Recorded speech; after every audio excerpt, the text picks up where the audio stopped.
for the majors in psychology, cognitive science, philosophy, and science and technology studies. And with me is Jillian. Hello, I'm also an advisor. Yeah, I'm also an advisor for the Yellow Cluster. So for psychology, cognitive science, philosophy, and science and technology studies. Okay. So our fabulous panelists are representing some of the common career outcomes for folks who are majoring in psychology and cognitive science. So we're going to have each of our panelists introduce themselves and their jobs, say a little bit about what they do. So for panelists, if you can spend maybe 3 to 4 minutes describing yourself, maybe in your job description, you can talk a little bit about the basic foundations of what your job is, maybe who you serve, who you work with. If you have the time, what is your working environment like, and what education and experiences led to you getting this job.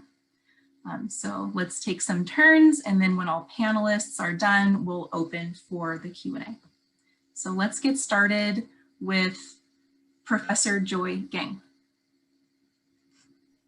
Hi, I'm Joy. I'm a professor in psychology at UC Davis, so I may have seen some of you before. What it takes to get to this position is typically, after your undergrad years, you go do a PhD in experimental psychology of some sort, or applied psychology or clinical psychology. There's many different options. And for me, for example, I did a postdoc for a few years before applying for faculty positions. So some of the things I do that are obvious that you probably already know about are teaching and working with undergraduate students. But actually, there's a lot of people who go this route and don't end up doing exactly what I do. So for example, a lot of our graduate students will go to universities where they, for example, only teach, or they'll go into, a lot of them now go into industry. So they work in places like, Facebook, Google, Uber, doing sort of social science related research and applications. And then some people will choose to do a combination of research and teaching, or just research all the time. So I think there are lots of career paths that can come out of this initial sort of undergrad to PhD sort of route that in experimental psychology. And if you want to know more about it, there are many of us around here who are happy to talk to you about it. Thank you. All right, let's move on to Dr. Gill. Hi, good morning, everyone. My name is Dr. Gill. I'm a clinical psychologist, and I am a clinical director at the Academic and Staff Assistance Program at UC Davis. And so my position or my career is sort of, there's two pieces. There's the position that I have with UC Davis, then I have a practice as a clinical psychologist. And so the position with the university is primarily an administrative one, where I oversee a mental health program that works, the population that we serve is staff and faculty who are employed at the university. And then the portion of sort of my contribution within that administrative role is to supervise staff, to provide training to other psychologists who are working on their licensing hours. And so they've completed their doctoral program and they're hoping to become clinical psychologists in practice. And so they're going through training and need supervision. And so that role within Davis is focused primarily on that piece. There's a portion where we do violence risk assessment for community violence across the campus, or individual concerns that come up with staff or faculty or folks employed at the university or the medical center. And so that position, again, is a primarily administrative one. And then my practice, I see individual clients in outpatient setting. And so currently my work environment is via Zoom. And previous to this, it was in an office environment. And over the course of my training, in order to become a psychologist and practice clinically, I've worked in different environments. And so there's inpatient populations, outpatient, hospital settings, correctional settings. There's lots of places that you can practice as a psychologist if you're wanting to do direct patient care. And so I'd be happy to talk about some of those in more detail if people are interested. And then the degree is, I do have a doctoral degree, and there's sometimes the distinction between a PsyD and a PhD that people know about. And so if you have questions about that, I'd be happy to elaborate. And then the license to practice is for the state of California. And so there's different requirements, per states. And so the license in order to provide direct patient care comes from the state that you're practicing in. So I'm licensed in the state of California.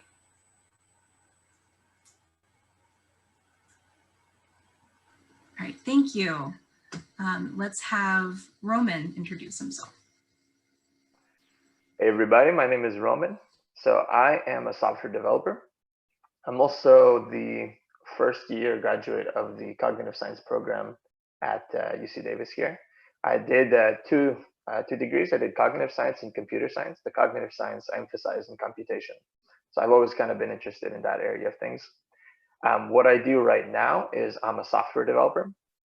More specifically, I'm a full stack application developer. So my journey has very much been about looking for and testing things that I enjoy, looking for what I will enjoy to do so I can get to that place where I'm never working a day in my life. I'm still working, but it's interesting. I'm working on it. So I'm currently working for a company in El Dorado, nearby here. And our company creates or does applications for government contracts. But there's also a commercial sector, and right now I'm currently working in that commercial sector. I'm creating applications that are for mobile, and I'm doing like everything from kind of beginning to end. I found that that's very fun. In the past, as part of my journey of testing things, I've worked for video game companies, Electronic Arts being the primary one. I did 3 separate internships with them, working in different roles. One for more game design part, one for slightly more sort of front end, and another one sort of back end, kind of making things like fit together. I've also worked for NASA.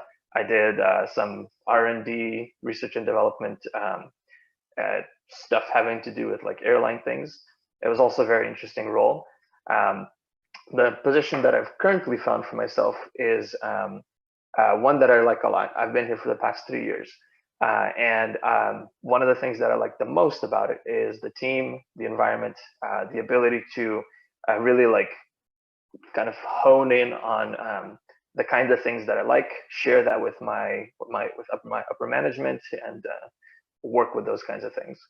So in terms of like what I expect in my journey has been sort of the key thing to get me to this place. I think it's first off, the degree, very, very helpful. I think that's one of the biggest reasons why I was able to get to internships, and I was able to get internships like first year in, like just the fact that I'm working through it, I'm getting to, getting good content, getting awesome professors, things like that. But second off, I was testing myself to see, can I enjoy this, for a long time? One position that I didn't mention was a little bit less formal, but it was for the Center for Mind and Brain at UC Davis. And I was looking for like, can I really enjoy the research portion of things? And for myself, I found that the software part was a little bit more exciting. So I kept on asking those kinds of questions and getting there. I'm fairly confident that if you keep on going on that journey, you'll get to a great place for yourself. May not be the exact same thing, but in terms of, for me, that's what I think got me there. So working environment, you're looking at it, it's it's my home. my wife sits over there. We work together. It's interesting right now, but year before, we were in the office. It's a very collaborative environment. We still collaborate nowadays. We have regular meetings, talking. It's the kind of work that you have a chance to focus on for yourself, but you also need to coordinate because what you're building is much bigger. So that's kind of how the feel is overall. I think I might have answered everything there, but I think one last thing is I'll say, I like what I do. That's good to know. All right, let's have Marianne next. Hi, I'm Marianne Richardson. I'm a speech and language pathologist. I have my undergrad in psychology and a master's degree in speech and language pathology. Speech language pathologists work across the age span, meaning we can work with babies all the way through old age. And you'll find us in clinics, in hospitals, and in schools. I'm currently working in a school. I have preschool kids, middle school, and high school kids.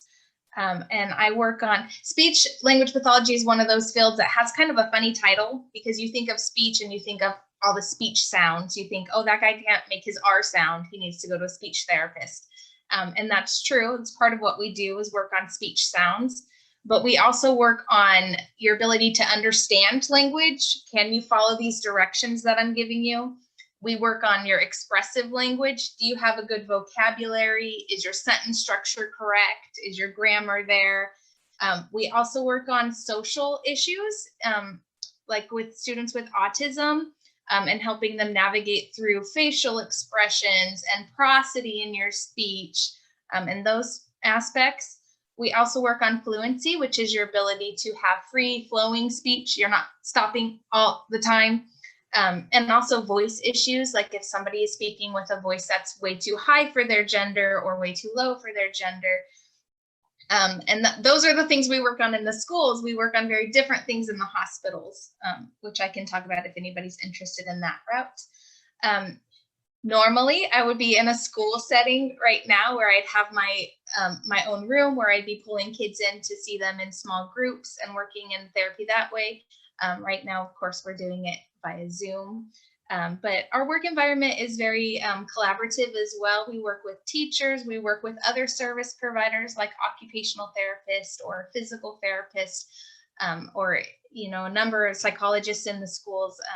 We work collaboratively with everyone. Our end goal is to help support the student. So that needs to happen across all of our disciplines. And I think I answered all the questions too. All right, so next is Leah. Hello, my name is Leah Birdsong. I'm a board certified behavior analyst, and I work for a company called Applied Behavior Consultants. What I do as a behavior analyst, it's very a broad field of what you can do, but what I currently do is work with children with autism and their families. I'm currently in a clinic-based environment. So we have staff that are registered behavior technicians that are one-to-one. So it's one staff member to one child. I am currently in that clinical setting. We still are providing services with social distancing and masks. So what we do is we look at catching them up from where they are cognitively and developmentally to their chronological age, is bridging that gap, teaching them social skills, cognitive skills, adaptive daily living skills, dressing, brushing their teeth, all those sorts of things. In addition, we're looking at bridging that gap again of where they are developmentally to where they should be typically developing. We also work on not only skill development, but decreasing behavior excesses, which typically when there's a behavior excess, you have a skill deficit. So a lot of that comes down to communication and what we call functional communication. They can get their needs and wants met in any environment. We work closely with speech and language pathologists, OT as well. We actually have a speech and language pathologist that's typically on site to work with some of our kids, but it is via Zoom now. So we work on helping with that and attending. And our goal in the clinic is actually to get them to the least restrictive environment when possible. My education experience, so probably maybe the only one that didn't go the psychology route. I did my undergrad in education, actually in Texas, and then got my master's in education with emphasis in autism and developmental disabilities. Through that work, I actually kind of behavior analysis kind of fell into my lap. They told me that, oh, you'll have all the coursework and get your supervision hours to be a behavior analyst. And I was like, sure, if I'm doing all the work, I might as well. And then I moved out to the state of California due to the services that California does provide. In Texas at the time, it was if you could afford the services, then you could be provided the services. And to me, that didn't seem right in the state of California. Pretty much no matter what your income level is, that you could receive these services, which is absolutely amazing for these families as well. It's a hard time. So kind of like I love my job, you know, going to work every day. You know, sometimes it's harder than others, but you gotta love what you do, and tell my staff that every day. So I think that's about it. Thank you. Thank you so much, everybody. Our first question is, can you describe a typical day in the life of your profession? And I think everybody can answer this. So let's, we have a lot of questions lined up, so let's try to describe a day in the life in a couple minutes.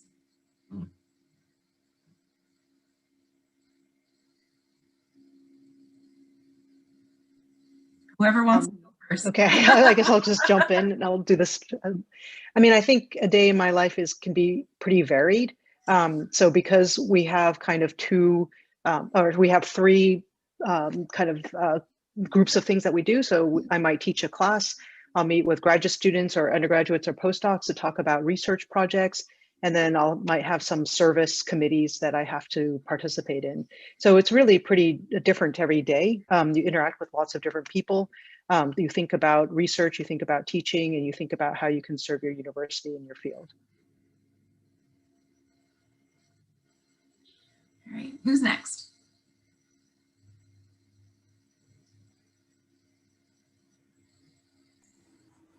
I'll go ahead. I think similarly, my day can look different almost each day. And there's a part of that I appreciate that I wanted to have in my schedule. And so the variety of different types of activities that I get to do throughout the day, I think keeps me engaged in the work. And as I've sort of continued down the course of my career, there's always ways to either change up the population or change up the environment or the setting. And I think that there's some kind of pieces that remain consistent. There's a portion that's direct client care, there's a portion that's administrative, there's a portion that's teaching and training. But what that can look like can be different, you know, sort of year to year, or I can keep some consistency in those areas. And so I think each day usually has a mix of those things. And so there might be some direct work with clients, there might be supervising in there, teaching or training. I also do consultations, and so if there's professionals that have cases they would like support with, I may be helping them think through their case or their work. And so the types of things that, you know, get structured into the day can be a little different each day. Thanks. So Does anybody else? Yeah, go ahead. I'll go. We're following the same order, right? So I'd say that it definitely depends on like my kind of variety. It depends on what team I'm currently working with. In the 3 years on my current position and in the past as well, it's very much like that. I've worked across a bunch of different teams, oftentimes within a team, but many times across, you know, crossing different boundaries. Current team right now, I actually may end up leading on a particular feature or product, or I may end up following someone else's lead. And oftentimes it's sort of a give and take in both. I'm helping kind of design certain things and say, this is the flow from, you know, beginning to end. This is how I imagine a person will, like the narrative that will follow for someone to, you know, to actually make use of this feature, to actually get value. I might end up then transferring, like turning that into actual product and having our team play with it and say what they like or what they don't. Or I might be doing that design process for someone else. Depends on how that's playing out and just kind of the nature of the role. Right now, I'm much more of an R&D team. We're doing new things, we're researching, we're developing, trying to figure out what it's going to be. So currently, that's where it's at right now. I'll go next. I echo everybody's comments so far, and the typical day in my job is very different every day. But it could include having services with students. So generally I'll see at least a couple groups of students during my day. I might need to do an assessment where I'm trying to figure out where a student is lacking skills in. And I might go to an IEP meeting where I'm talking to a parent and to a group of other professionals to talk about what I found was deficited in a student. I might just be working in a classroom with a teacher trying to figure out how to make the classroom really efficient for a particular student.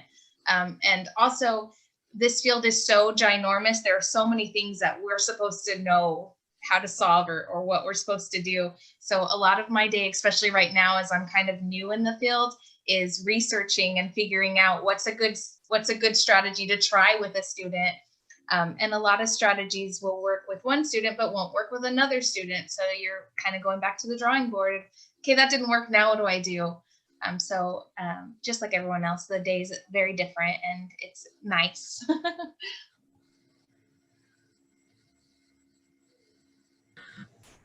Okay, and then I'm the last one, which is kind of perfect to follow up speech language pathologist, because again, it varies. We do same kind of thing. I have a caseload, which all the clients right now that are in the center are on my caseload. So I supervise some other behavior analysts and some behavior consultants, which are doing their coursework to be behavior analysts on their cases, which includes making sure that things are being mastered out as far as skill acquisition, moving different skills on based on what the needs are. Parent training, there's a lot of parent training that's involved to make sure that skills are being generalized, going over reports, assessing current skill levels, where they're at, looking at different functions of behavior, so why the child is engaging in different types of behavior and how to teach appropriate different behaviors. There could be a huge tantrum behavior or behavior excess that is new or that comes up, or aggression or anything like that. And so I stop what I'm doing right there, no matter what my schedule says, to stop to go and address that, to help the staff go through that, or even step in to help work through those behaviors. A lot of data driven, a lot of research, looking at different research, especially, not every child is the same.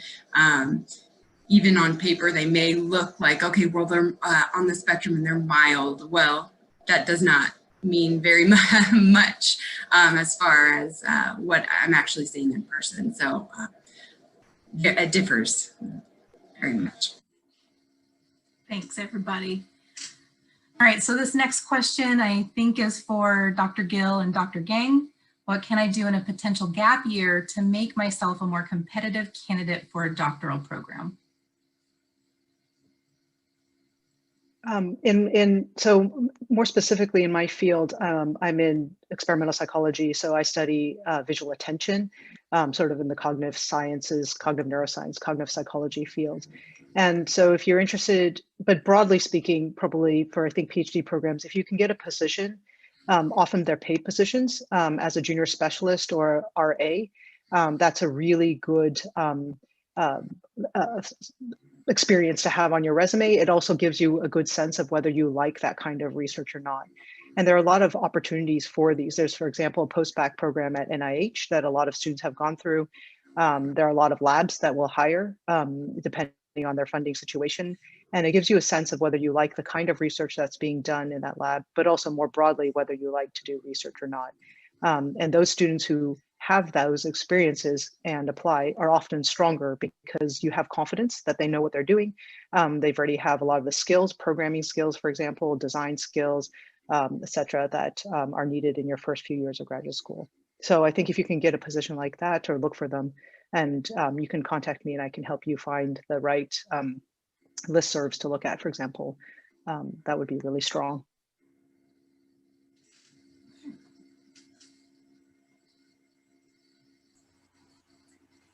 Say, first think about which type of doctoral program within psychology you want to go into, because that might help guide some of what you're hoping to do within that year.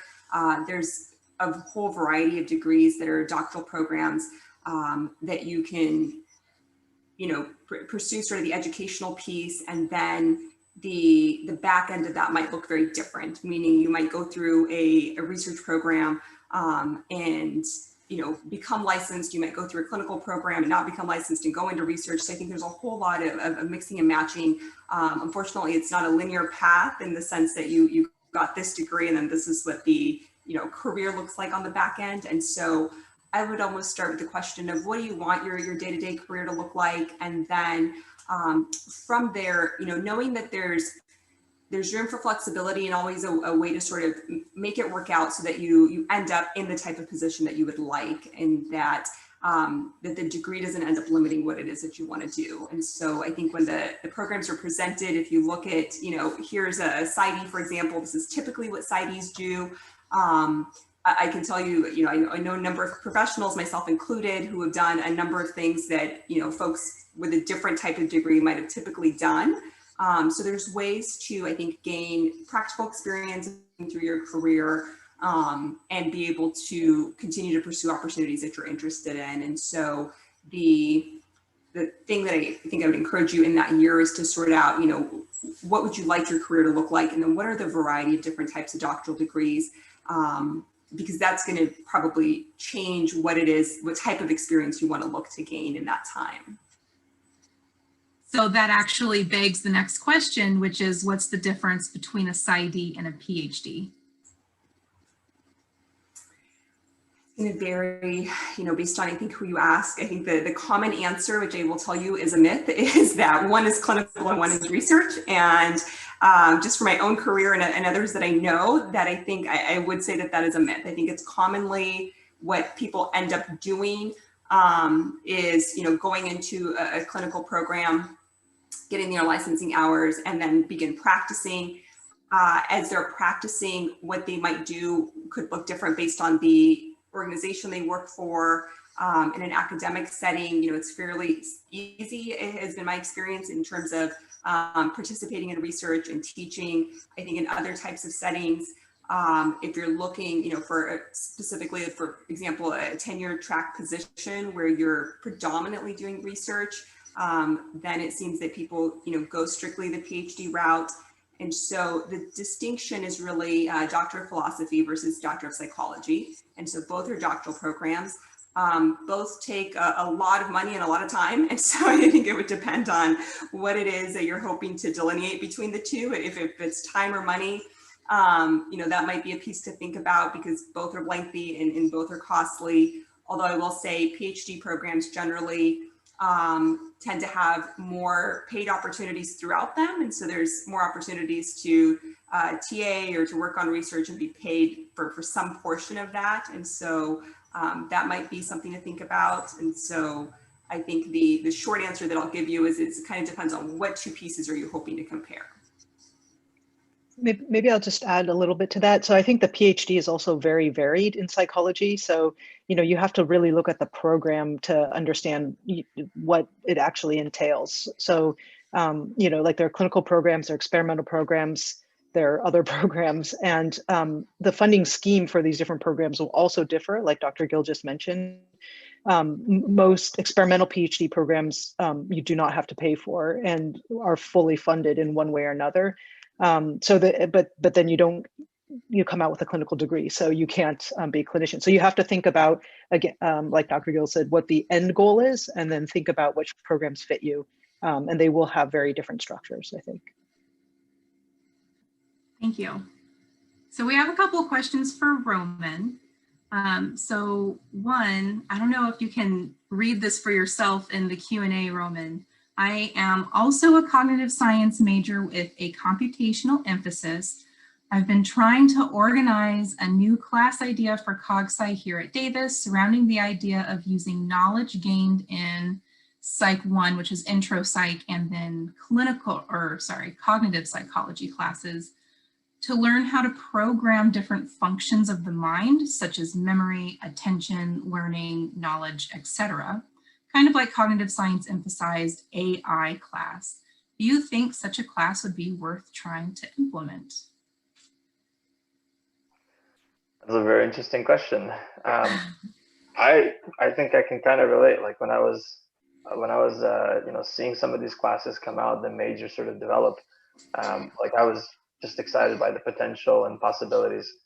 I think it's totally true that you can influence like your school, like clubs and maybe even classes. Like I've seen students come back in as graduate students and actually teach different kinds of classes that they thought were like lacking. I think that it's definitely worthwhile to try to make, you know, this kind of thing happen. Because when I'm hearing that question asked, like, should I try to pursue this particular type of class? What I'm hearing is like a potentially unfulfilled need, or like the desire to leverage the environment that you have, like all of the teachers, all of the students, all of like the, you know, varying levels, all of the stuff that's possible to get to somewhere that's like, you know, further, somewhere that's exciting, something to find out more. So I think that's fantastic. As for like whether it should only be in that format, like another class, I think that maybe there's different ways that this could happen. I know that for me, some ways that I found like some of my side project ideas sort of satisfied was through the format of hackathons. Those are events where people come together and they just say, okay, 12 hours or 24, 36 hours, we are going to just go at it. Like maybe not even sleep for those 36 hours, lots of caffeine, but we're going to make something, we're going to hack it together, and then we're going to present to each other and see what, you know, what's possible. Out of events like this, I got to see and I got to be excited about all kinds of things.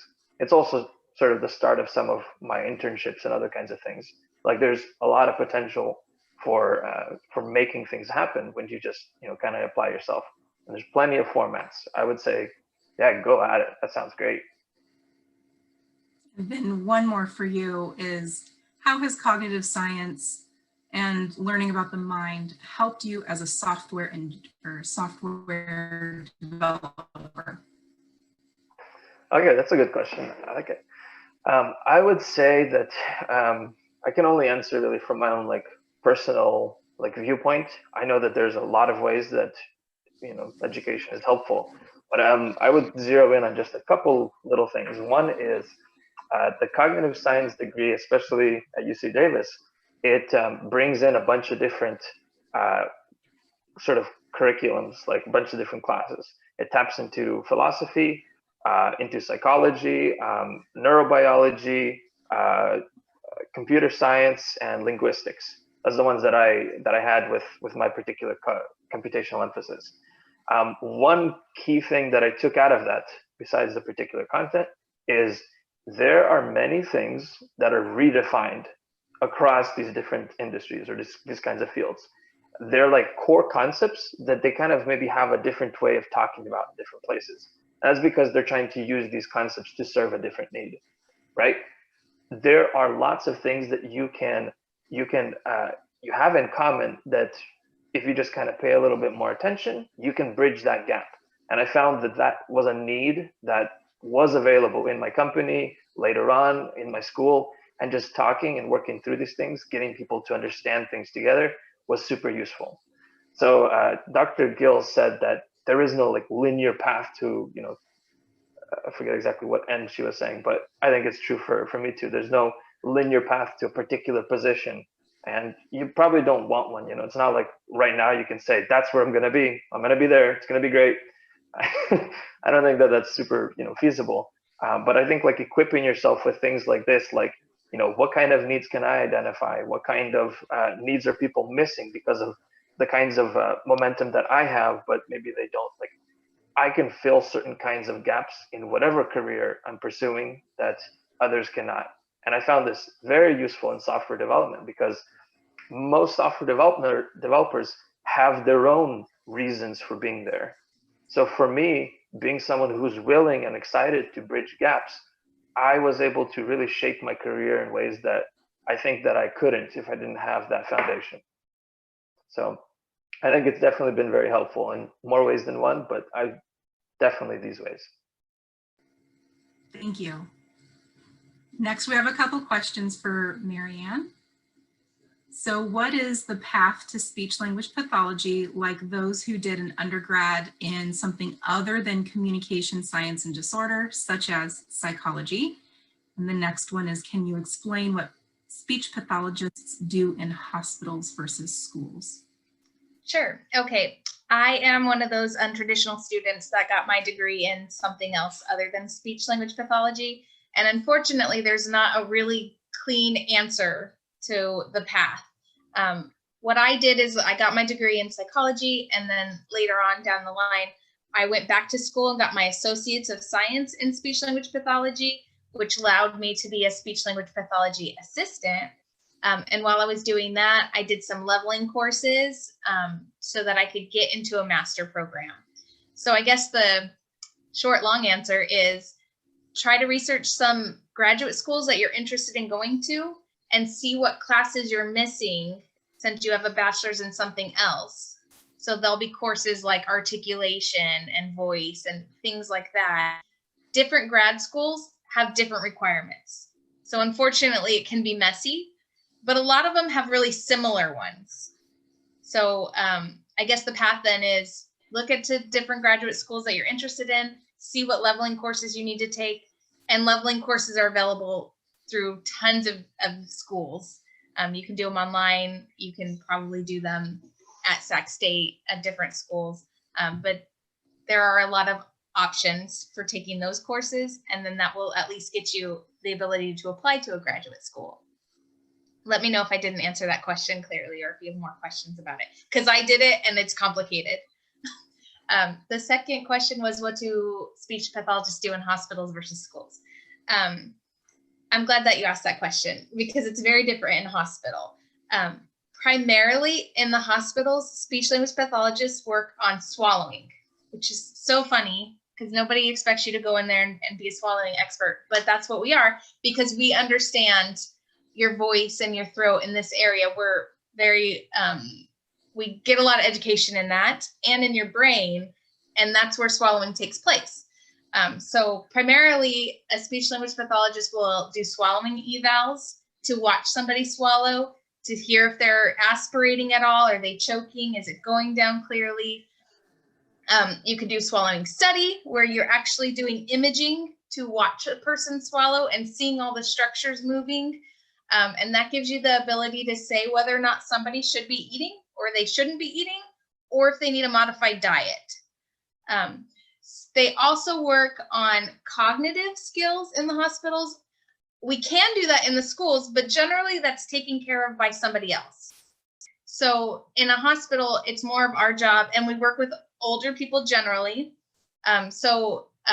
We team up with psychologists a lot in the hospitals because our fields are really, really similar there, where we're thinking about how is this person thinking? Are they formulating thoughts right? How is their memory? How is their problem solving?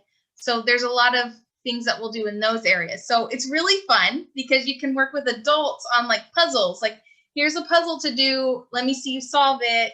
Let me give you some strategies for how you can solve it better. Speech language pathologists can also work with babies in the hospital, and that again will be focused primarily on swallowing. Sometimes there are also lactation specialists. And that's all I can think of, so. All right, thank you. I have a question for Leah. I heard one pathway to becoming a behavior analyst could be starting out after undergrad as a behavior technician and then work your way up. Can you speak about this? Yeah, of course. So there's a couple of different routes. So kind of the baseline level, which just requires a high school degree, is a registered behavior technician. And some companies, they provide all the supervision, training for all of that, and will actually pay for you to become a registered behavior technician.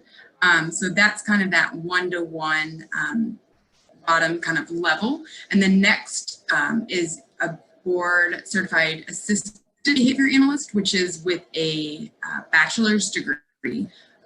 So there's specific coursework that you would need in that, and number of supervision hours within the field as well. But yes, a registered behavior technician or behavior tech when you first start out, because insurances, who we're funded by, is now requiring the one-to-one staff to be a registered behavior technician. But again, it only requires a high school degree.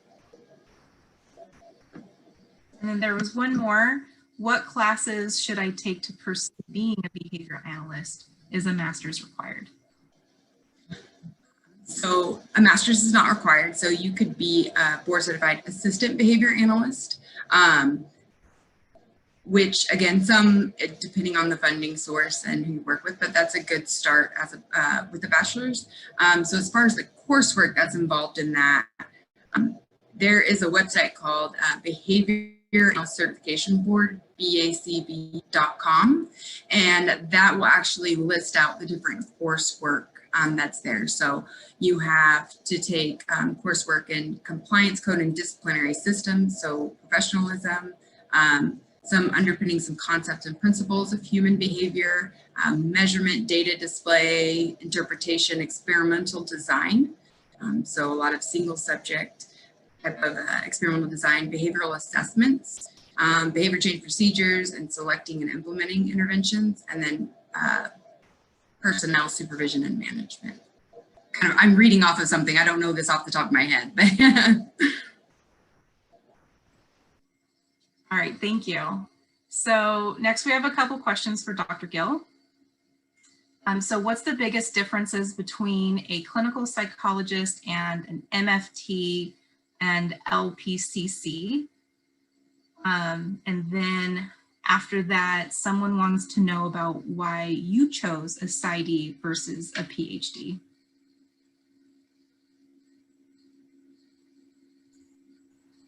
Sure, I'll start with the first one. So the distinctions, some of the distinctions, the beginning is the type of degree. And so the MFT and the LPCC, and I'll add in there for anyone who might be curious about LCSWs, licensed clinical social workers. Those are all master's level degrees that generally speaking can be completed in 2 to 3 years and are primarily the focus on the back end is going to be doing direct patient care. And so I'm sort of intentionally pausing there because, again, with any of these degrees, you will find individuals with a master's level degree in an administrative role or in a teaching role or in a research role. And so that piece might depend on the type of environment they're working in. If they're in an academic environment, private industry, an educational environment, sort of K through 12 system. So the types of duties that they do don't necessarily be limited by the type of degree they hold, but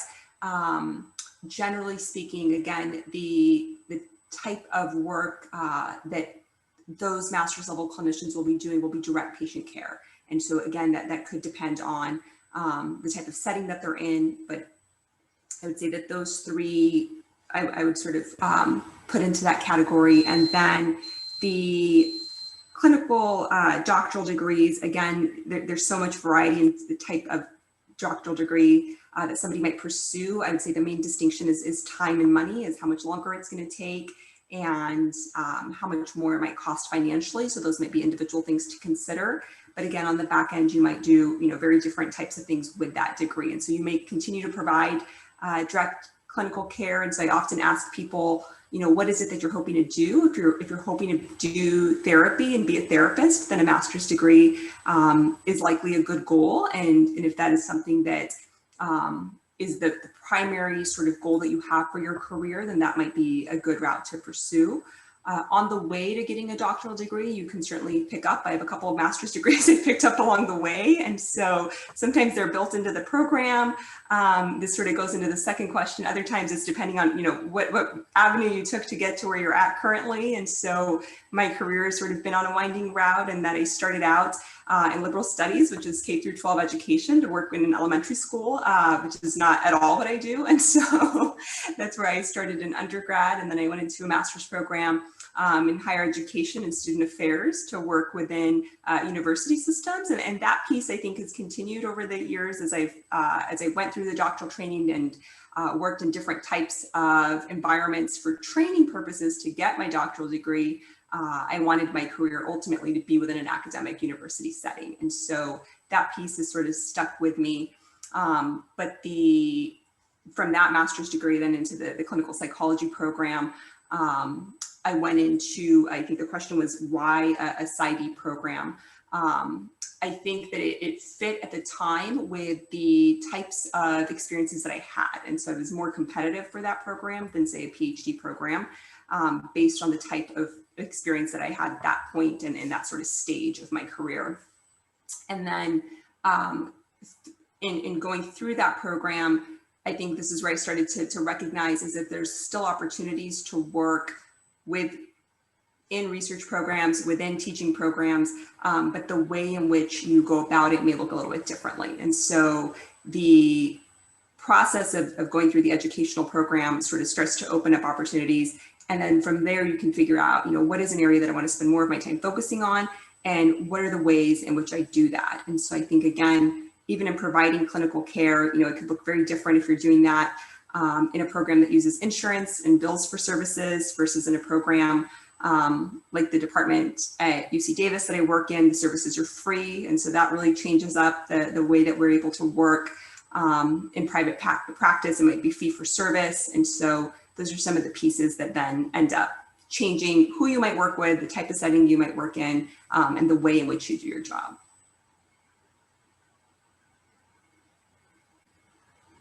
One last question, Dr. Gill, that's kind of in the same vein is a lot of people want to know the difference between a clinical psychologist and a counseling psychologist. So clinical psychologist and a counseling psychologist, they are two different types. I would say that one way to think about it is that they may be two different doctoral programs, and then really what it makes you eligible to provide patient care is going to be the state licensing requirements. And so in the state of California, you could have a doctoral degree in counseling psychologist and still become licensed as a psychologist. And so it becomes very confusing in terms of the terminology that's used in the doctoral program versus in the profession versus in the licensing requirements. And so I would say I have staff right now who have counseling psychologist doctoral degrees, and they work in our department, and their, I think classification is a behavioral health therapist. And so all of the terminology makes it very, very confusing. But the distinction is typically the focus within that doctoral program. And so with clinical psychology, we're really looking at pathology of, sort of personality, of cognition and memory, and we're covering the lifespan. And so we're learning from sort of in utero all the way through to geriatric population. And there's a variety of different courses that you're taking during that time that are sort of making you during that program, potentially eligible to then specialize in working with a certain type of population. Counseling psychology, again, is going to have that academic coursework is going to have a different focus and a different orientation. And so within practicing as a psychologist, there's lots of different ways you can work with your patients. And so there's various theoretical orientations. Counseling psychology, I would describe as a particular type of orientation and how you're going to potentially treat that person. Thanks. So I have a few questions that are all centered around graduate school. So for panelists who can share about graduate school, it seems like folks want to know about what kind of financial supports exist for grad school. Do you have an opinion on a Bachelor of Arts versus a Bachelor of Science going into graduate school? And what tips or suggestions do you have for undergraduates who are preparing for graduate school?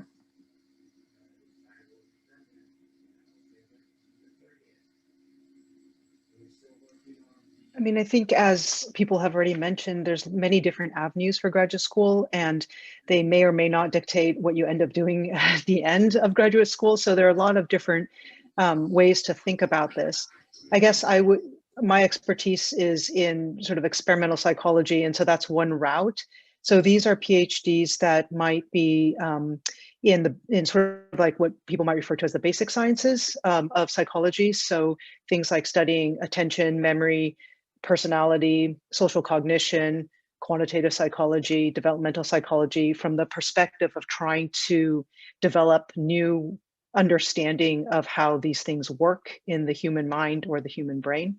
So it's not, it's more of a sort of discovery oriented, I guess is one way to describe it. And for these programs, they're almost always 100% fully funded. And the reason is because they're oriented towards, I think historically, they've been oriented towards careers where you may not be expecting to make a lot of money. And so the PhD programs tend to be directly funded. So they're funded either through grants by the university itself somehow, or through guaranteed TA-ships. And these are things that you can find in the graduate program descriptions themselves. And in these fields, I think it's less useful to get a master's that's a standalone master's first, which typically you have to pay for. Again, I think instead of that, it's more useful to have direct research experience, either as a research assistant or a junior specialist, and oftentimes those positions are paid for. So I think this is a relatively cheap route to go through. So for example, I had loans from my undergrad years, but I could defer them throughout my graduate years. And so I didn't begin to pay off my loans until I was well into my back half of my 20s. And even then, a lot of people can get loan forgiveness if they do jobs that are related to society broadly described. So for example, if you're a research professor at a university, you can get your loans forgiven. So I think from a money perspective, this is one way to think about this particular kind of PhD route. And yeah, so the way to prepare for it would be to do research in labs now. And with respect to the earlier question about cognitive science, maybe I would just add, because I was the director of the cognitive science program last year, and if you find there's a course that is really missing, or you can't find the kind of class you want, it might be under a heading that you don't expect. There are a lot of different departments at this university, and they contribute to cognitive science, as sort of Roman has already described. And sometimes things are listed in ways that are not completely transparent with respect to the kind of skills you could build. So there are things in design, there are things in computer science, there's a lot of courses in linguistics, psychology that have to do with AI and sort of, using like deep neural nets, for example, to try to understand human cognition. And so if you can't find what you're looking for, you should reach out to professors and graduate students and ask them, and then maybe they can help guide you. And if those don't exist, maybe there are ways to develop clubs or try to work with professors to develop a new course. I mean, we're always doing that. So sorry, that was a bit of a long-winded answer.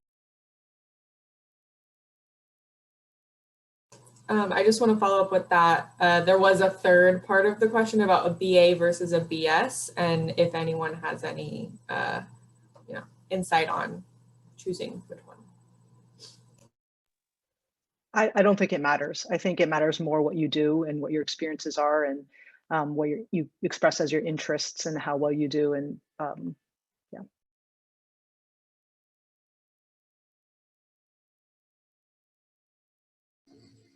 All right, I do have a question for Leah.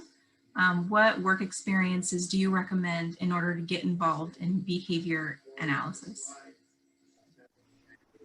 I would definitely say finding a company like that you could become a registered behavior technician in. So any behavior analyst company that works with children with autism would be perfect. I know when we look at hiring, we look at somebody who has experience with children, at least working with children, even if it's, I mean, I know this can sound really silly, but like babysitting, because I can't tell you how many times I've seen an adult with a child and I'm like, do you even like children? As far as interacting with them, I know that sounds really harsh, but it's true. It's true. Some people are just not cut out for the job.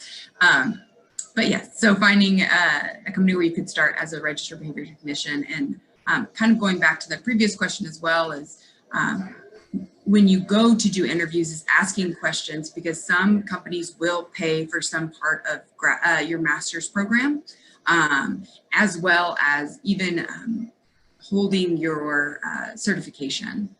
So annual dues and supervision that's required. Some people actually have to pay for supervision. Companies will cover it. So hopefully I answered that. And Leah, what other demographics do behavioral analysts work with besides clients with autism? Yeah, so a lot of the times autism is the word that you'll hear most when you hear behavior analysts, because of the bill that passed regarding insurances are required to pay for ABA for children with an autism diagnosis. So that's why you hear autism a lot. I've worked with children. There's a lot of comorbidities also with autism. So other disabilities, for instance, ID, intellectual disabilities, ADHD is a common one. ODD, oppositional defiant disorder, is another one. Working with, actually we have group homes that we work with adults with disabilities as well. Go out, observe them in the community or in their environment, and write behavior plans that are necessary. Just an example, I worked with an adult individual who had, we wanted to decrease his panhandling behaviors because he was getting kicked out of, they weren't allowed to go to different malls and stuff anymore because of his panhandling. So we had to get at the root of who he was panhandling for money for cigarettes.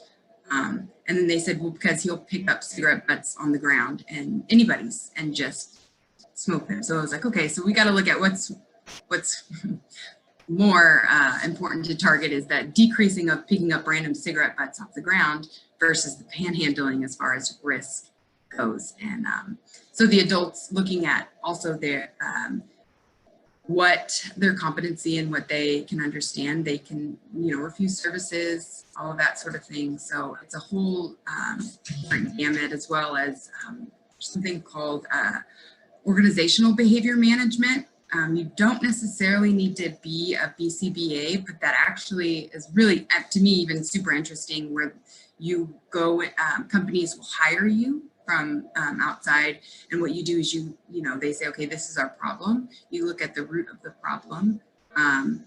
So companies having issues with a lot of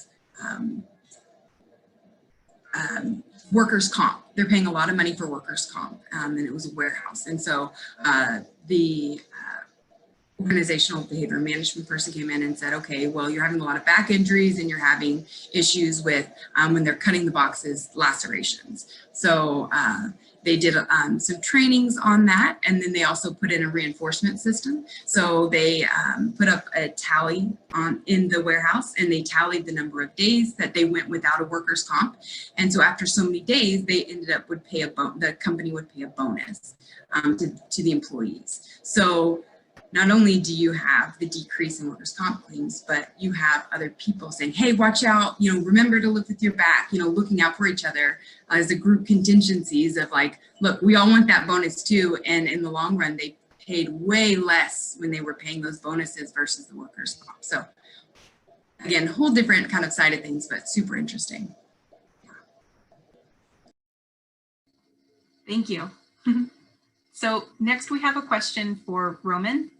I'm a CogSci student also doing the computational emphasis who recently decided to want to jump into software development since CogSci is such a broad field and from my experience doesn't go too in-depth of comp sci concepts. What do you recommend for us CogSci students to get a leg up in applying to SWE internships when our programming experience might seem bare compared to other applicants?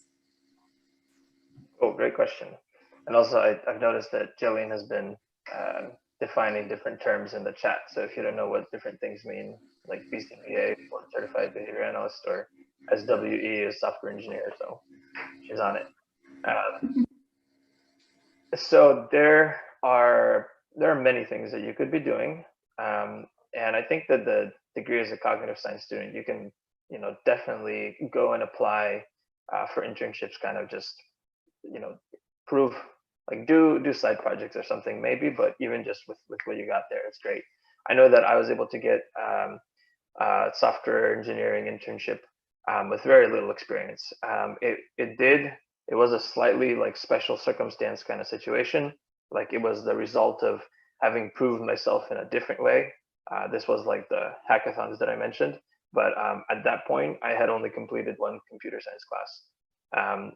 So I know that Joy had mentioned that there are potentially like classes that you might not have seen to be associated with, cognitive science. Like there's more than what you might know. Like if you go look at the linguistic side of things, like there was a great computational linguistics class that I took, I think about 4 years back or so. There's all kinds of classes that are in many different categories that, like if you think that you will enjoy this thing, like go do it, not just for degree maybe, but for maybe just for your interest and stuff. I maybe took that a little bit too far. I actually went and accidentally got a second degree. I was very close not to getting it, but I pushed over to like 225 units, I think. But like I feel like that's the opportunity like I had, and because of the fact that like I asked questions like this and people gave suggestions like this, that I was able to see those opportunities. They were there. They're always there. So like you can go and pursue additional things. Like the place that you're at right now is very safe. There are a lot of questions that you can ask without a bunch of consequences, and it's amazing, you know. So you can't like underestimate how valuable like little bit of focused experience can be. Like you can go very deep with very little, and that can be a big change for things. Somebody had mentioned earlier that like how do you pay for like further degrees beyond bachelor's? I think that Joy and Dr. Gill like answered very well, but from like my perspective, like I'm actually considering going further as well. I do have the bachelor's degrees, but I'm considering doing master's or beyond. For my position, it's not required to, but the opportunity is there. My company has a fairly sizable stipend that they're offering for anybody who wants to, take the time out of their day to do that kind of thing. So, just a little bit, and you can open up a bunch of doors.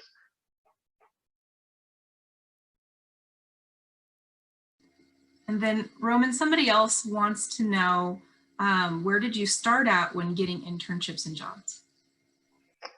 Yeah, so I did a little bit, address that a little bit, but more specifically, me and a couple friends, we went to a hackathon. It was electronic arts.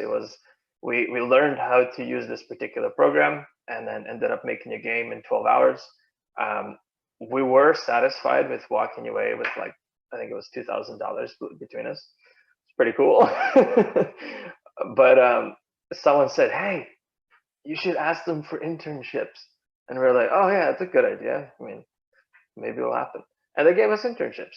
Like, I think in here, it's maybe a little bit of a funny situation. And yeah, the setup was good. But I think that the like ask for internships applies way more broadly. There's people all over the place. There's like opportunities everywhere. If I hadn't done that kind of thing, I know that I was able to get an internship with the Center of Mind and Brain. It was a professor from linguistics. He basically opened his doors, and I found how I could be useful there. There's all kinds of opportunities like this as well. So look for them. Similarly, I have a question for everybody. Is there a way to try out these fields with only a bachelor's without committing to them, without going on to the graduate degree? How can we just get our feet wet and try them out now?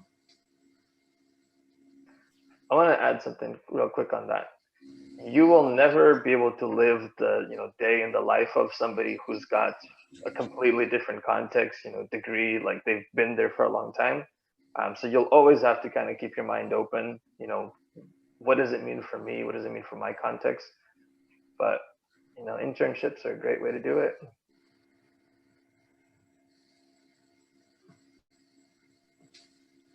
For me, working in labs that do the kind of work you're interested in is the best.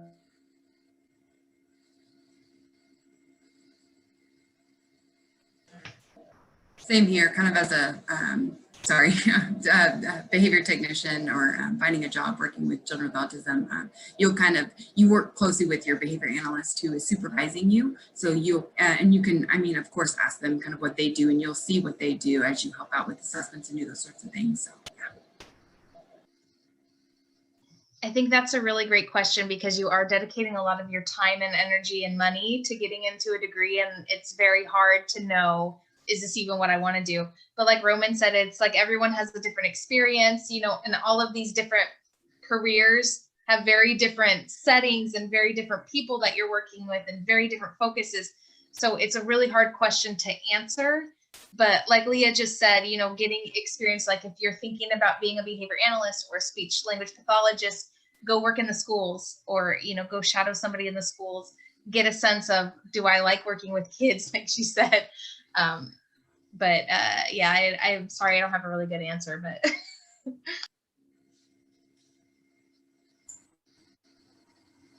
I would say if you're looking to provide clinical services, you know, think about if you have already a patient population, or maybe try one out. There's lots of hotlines that'll train people.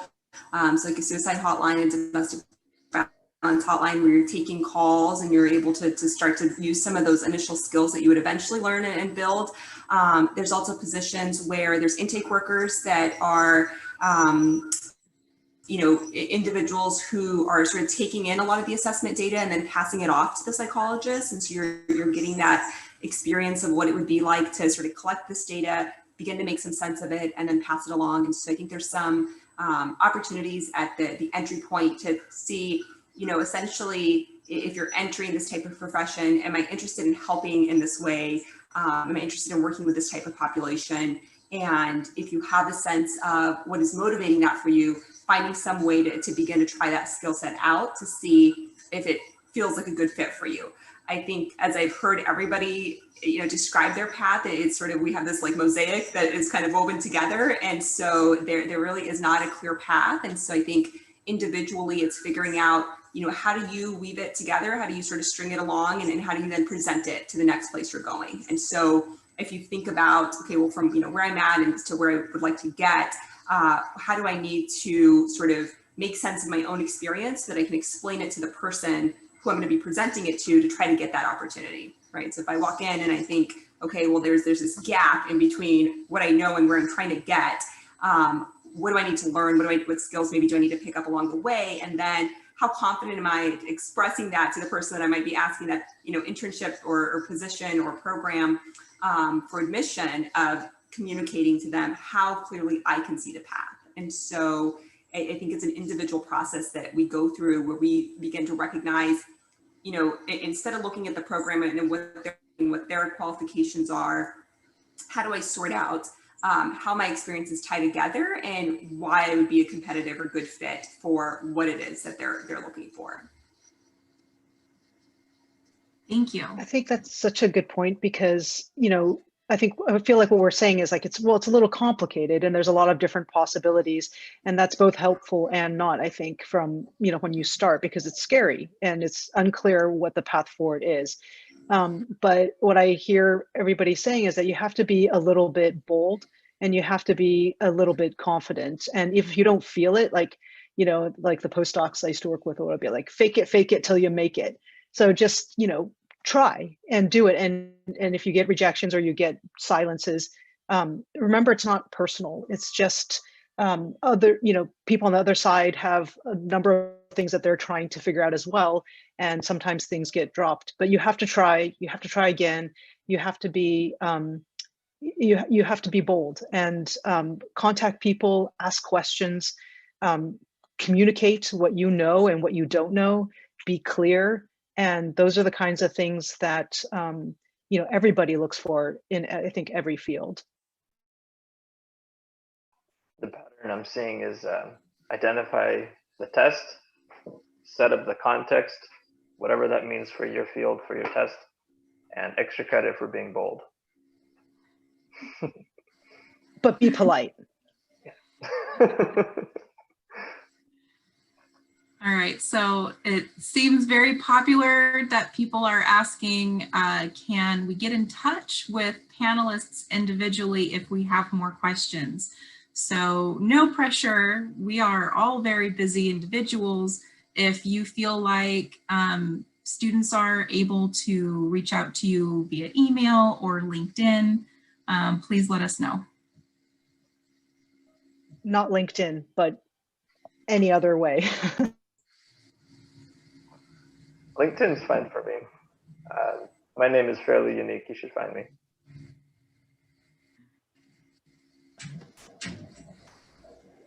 Email is great for me. I don't know if you want us to post it somewhere. We can put it in the chat. Okay. And if you could type out your full name in the chat too, if you're wanting them to look you up on LinkedIn, because it's hidden for in the name field.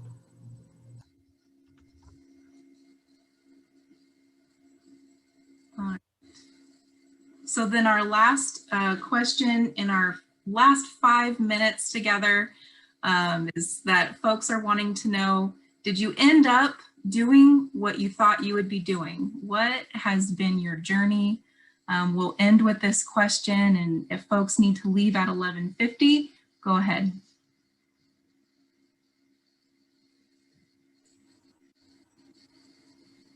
I'll just. I don't think any of us are at the end. So I think we're all doing it. It sounds like we're all happy with where we're at, and then we've sort of taken a winding path to get here. And I anticipate, as I'm hearing everyone's responses, this seems like a group that's going to continue on their winding path. And so I think the reality is figuring out, you know, are you sort of fulfilling the need or the goal that you had? And if you're not, how do you get to the next step so that you can be doing so?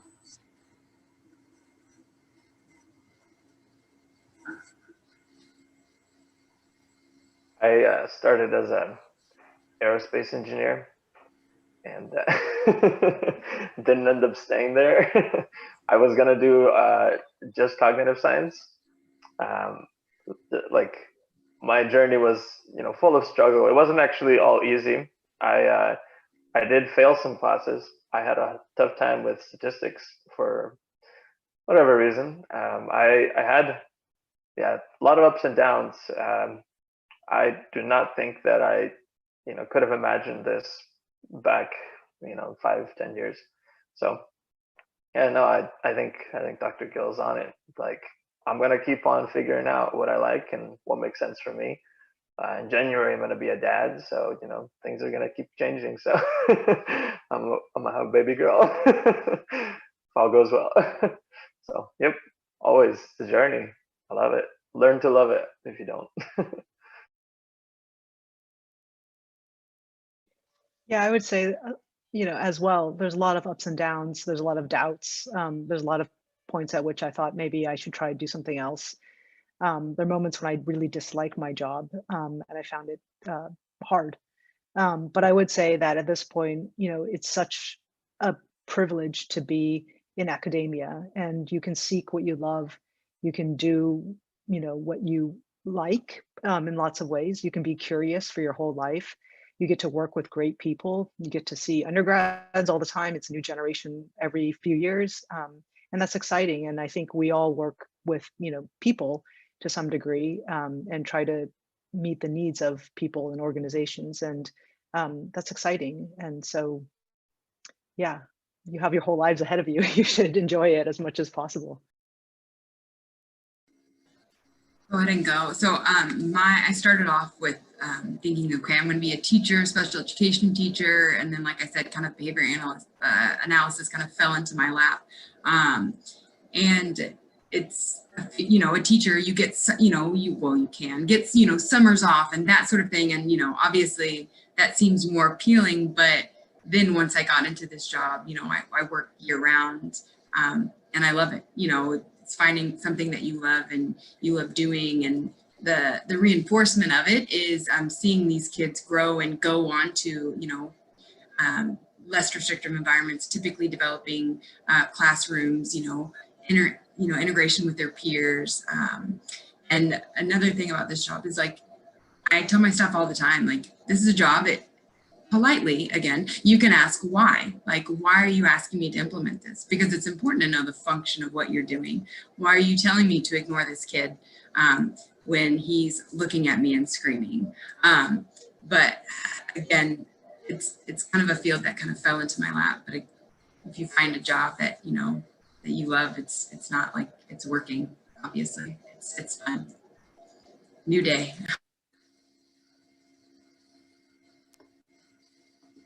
No, this is not what I thought I would be doing when I was an undergrad. And I think that's probably, I mean, you can see it's very common amongst all of us. because when you're, in your early 20s, it's very hard to determine what your life is going to look like, especially because not all colleges put on this lovely panel like UC Davis is, and you don't even really know what's out there. So it's very good that you're all here, and it's awesome that UC Davis is putting this together. But I don't remember the second part of the question, but my degree was in psychology, and then I went into politics.